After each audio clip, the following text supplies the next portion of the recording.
À Emmanuel Macron pour l'alerter sur la situation au Sénégal. Qu'est-ce que vous attendez du président de la République? Est-ce que la France doit intervenir dans les affaires intérieures sénégalaises?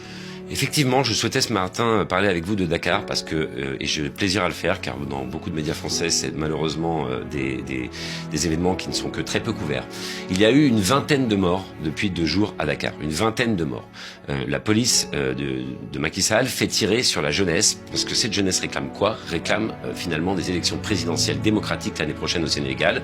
Monsieur Macky Sall ne peut faire normalement que 2 mandats, c'est ce que prévoit la constitution sénégalaise.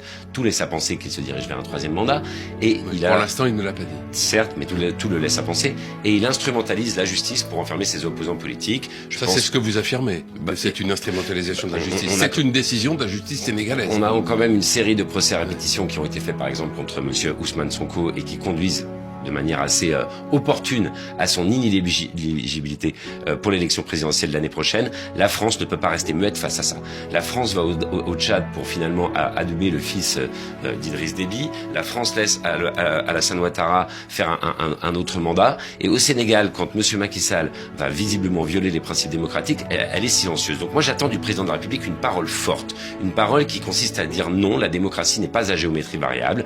Il y a une constitution sénégalaise. Il y a aujourd'hui visiblement toute une jeunesse, c'est ce que j'ai vu à Dakar, Frédéric Rivière, toute une jeunesse qui vous dit que si ça continue comme ça, le Sénégal va plonger dans le chaos. Ils sont en train de couper les réseaux Internet. Macky Sall, au moment où on se parle, a coupé les messageries, a coupé les réseaux Internet pour que, effectivement, la mobilisation cesse. Le président de la République française, sans ingérence aucune, c'est d'abord l'histoire des Sénégalais, doit rappeler une position forte. La France n'acceptera pas de telles violations de principes démocratiques. Si cela arrivait, elle ne pourrait pas reconnaître un résultat électoral qui serait finalement issu de ces conditions-là. Pas d'arrangement à l'africaine, comme monsieur Macron l'avait dit au Congo, quand il s'est rendu au Congo il y a quelques mois. La démocratie partout, partout. La question pourrait paraître simpliste, mais ça n'est pas une vision un peu néocolonialiste que de penser que c'est à la France de régler ce problème? Je ne dis pas que la France doit régler ce problème. Je dis que la France doit avoir une parole. Quand par exemple, au Venezuela ou ailleurs, les amis d'Emmanuel Macron ne cessent de rappeler que les principes démocratiques sont bafoués, j'attends qu'ils fassent la même chose au Sénégal.